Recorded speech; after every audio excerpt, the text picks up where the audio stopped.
শহীদ রাষ্ট্রপতি জিয়াউর রহমানের সময় এই খাল খনন কর্মসূচি একবার হয়েছিল সারা বাংলাদেশে। আজকে তারেক রহমানের সময় আবার নতুন করে শুরু হয়েছে। এই খাল আমাদের নিজস্ব খাল, এই খালের সুবিধা আমরাই পাবো। সুতরাং এটা যাতে কাজ ভালো হয় সেদিকে আমাদের খেয়াল রাখতে হবে।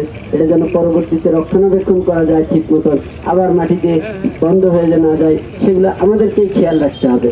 তাহলেই আমরা কিন্তু এর সুফল পাবো, উপকার পাবো, না হলে উপকার পাবো না।